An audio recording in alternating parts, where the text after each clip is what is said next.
impossible as nothing more than motivation.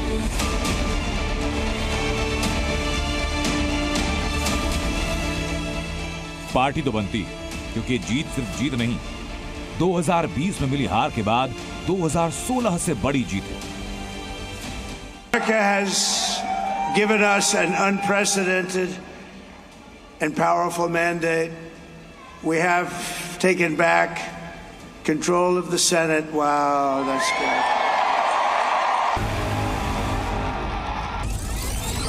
13 जुलाई 2024 को मारने की कोशिश की गई। गोली चली जो ट्रंप के कान को छूते हुए निकल गई। लेकिन यहीं से ट्रंप को अमेरिकी राष्ट्रपति चुनाव जीतने का टर्निंग पॉइंट मिला। न सिर्फ ट्रंप के समर्थक एकजुट हुए, बल्कि ट्रंप की प्रचार टीम ने ट्रंप को एक मजबूत नेता के रूप में स्थापित कर दिया। ट्रंप को दुनिया के सबसे अमीर शख्स एलन मस्क का साथ मिला। एलन मस्क ने न सिर्फ अपने सोशल मीडिया प्लेटफॉर्म पर ट्रंप की वापसी करवाई, बल्कि एक्स को ट्रंप के लिए एक शानदार प्रचार मशीन में तब्दील कर दिया। ट्रंप के समर्थन में एलन मस्क ने काफी पैसा और कीमती वक्त खर्च किया और अपनी विनिंग स्पीच में भी ट्रंप ने एलन मस्क का थैंक यू कहा। Let me tell you, we have a new star. A star is born, Elon. Now he is. Now he's an amazing guy. We were sitting together tonight. You know, he spent 2 weeks in Philadelphia and different parts of Pennsylvania campaigning. But he's a character. He's a special guy. He's a super genius. We have to protect our geniuses. We don't have that many of them. I love you, Elon. That's great. Trump की जीत में उनकी प्रचार team का अहम role रहा। आज अपनी victory speech देने ट्रंप अपनी पूरी टीम को लेकर पहुंचे। अपनी जीत का सेहरा अपनी कैंपेन टीम के सर बांधा। Well, I want to thank you all very much. This is great. These are our friends. We have thousands of friends on this incredible movement. This was a movement like nobody's ever seen before. लेकिन अगर जीत का सबसे बड़ा Trump card कोई है तो खुद Donald Trump, जिन्होंने 2020 का इलेक्शन हारने के बाद दोबारा इलेक्शन लड़ने का फैसला किया और तमाम बाधाओं के बावजूद फैसले को सही साबित करके दिखाया। ये वो चुनाव था जिस पर पूरी दुनिया की निगाहें थी। हर देश कैलकुलेशन में था कि ट्रंप जीते तो क्या होगा या कमला हैरिस अगर जीत गई तो क्या होगा। तो नतीजा लगभग सामने है। तो जरा देखिए कि ट्रंप के राष्ट्रपति बनने के बाद दुनिया में किस देश में क्या फर्क पड़ने वाला है। सबसे पहला नाम आता है रूस का। अगर व्हाइट हाउस में वापस लौटते हैं तो रूस यूक्रेन युद्ध को खत्म करने की ट्रंप पहल कर सकते हैं, उन्होंने कहा था। लेकिन जल्दबाजी में लिए गए किसी भी फैसले से यूक्रेन कमजोर हो सकता है और यूरोप में सुरक्षा खतरे में पड़ सकती है। उधर इसी बीच रूस ने साफ कर दिया कि खत्म होने तक युद्ध रुकेगा नहीं। लेकिन इस बीच यह भी ध्यान रखना होगा कि डोनाल्ड ट्रंप और रूसी राष्ट्रपति के बीच निजी दोस्ती बहुत गहरी है, वो संबंध भी गहरे हैं। इसके बाद बारी आती है यूक्रेन की। यूक्रेन के राष्ट्रपति व्लादिमीर ज़ेलेंस्की इस साल सितंबर में अमेरिका की यात्रा पर थे, ट्रंप से मुलाकात की। रूस यूक्रेन युद्ध में बाइडेन प्रशासन ने यूक्रेन को लगभग 175 अरब डॉलर की मदद दी, लेकिन ट्रंप इसको शायद रोक सकते हैं। यहां ध्यान यह भी देना कि अमेरिका और रूस के तल्ख रिश्ते के बाद भी डोनाल्ड ट्रंप के रूसी राष्ट्रपति के साथ व्यक्तिगत दोस्ताना संबंध प्रगाढ़ हैं।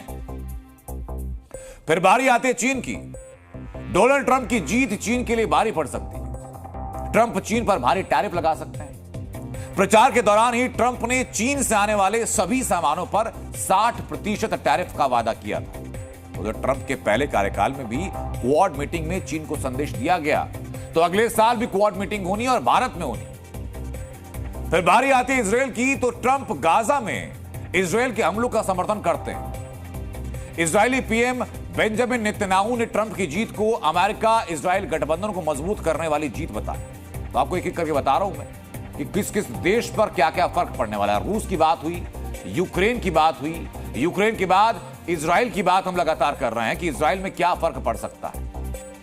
चीन, जो कि भारत के साथ भी जिसकी तलखियां हैं, चीन पर फर्क क्या पड़ेगा, जो उसके ऊपर टैरिफ लग सकता है, और इजराइल में, जहां गाजा में इजराइल के हमलों का समर्थन वो करते हैं। फिर बात आती है ईरान की। ईरान को ट्रंप की जीत चुभेगी, क्योंकि ट्रंप पहले दिन से ईरान को दुश्मन मानेंगे और नेतन्याहू को लड़ने के लिए प्रोत्साहित करेंगे। लेकिन ट्रंप के राष्ट्रपति बनने से भारत पर क्या फर्क है, भारत को फायदा होगा या नुकसान होगा, वो भी जरा मैं दिखाता हूं आपको। क्योंकि भारतीय एक्सपोर्ट सेक्टर को महत्वपूर्ण लाभ मिल सकता है। अब भारत और अमेरिका के बीच रक्षा सहयोग और बेहतर और मजबूत होने की संभावनाएं। ट्रंप के नेतृत्व में अमेरिका आतंकवाद और उग्रवाद पर कड़ा रुख अपना सकता है, जो भारत के पक्ष में काम कर सकता है।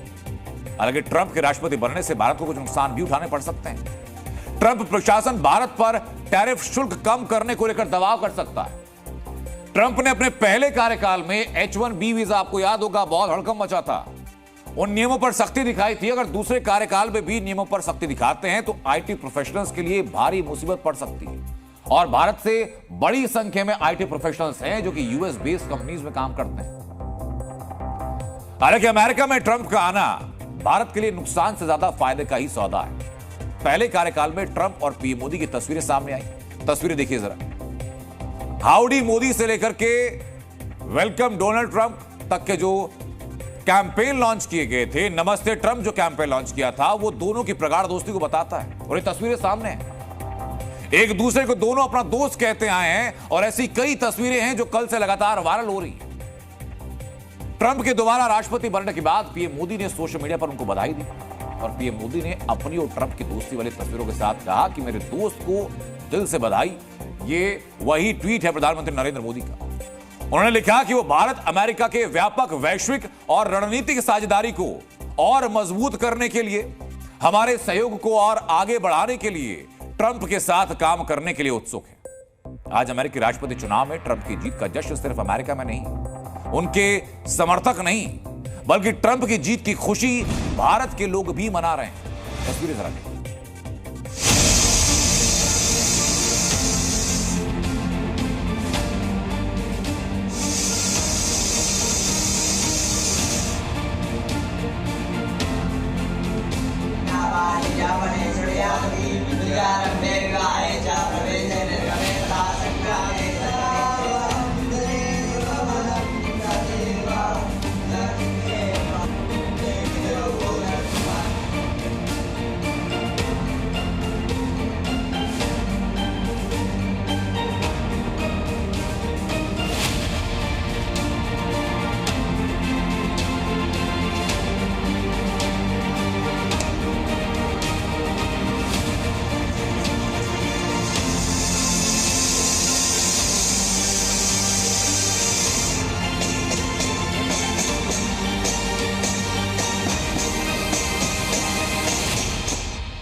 डोनाल्ड ट्रंप का एक रिएक्शन बड़ी चर्चा में, वो ये कि अगर वो राष्ट्रपति बने तो अमेरिका समेत पूरी दुनिया में हिंदुओं की वो रक्षा करेंगे, खासकर बांग्लादेश में, जहां हसीना सरकार के बाद हिंदुओं पर हमले हुए और आज भी हो रहे हैं। ट्रंप ने कहा कि बांग्लादेश में हिंदुओं पर हमले और लूटपाट की गई और वो सत्ता में लौटे तो हिंदुओं की सुरक्षा सुनिश्चित करेंगे। और यही बात ट्रंप कार्ड भी साबित है। ट्रंप ने कनाडा के हिंदू मंदिरों पर भी खालिस्तानियों के हमलों की आलोचना की और रुख क्लियर किया कि वो दुनिया में कहीं भी हिंसा नहीं चाहते।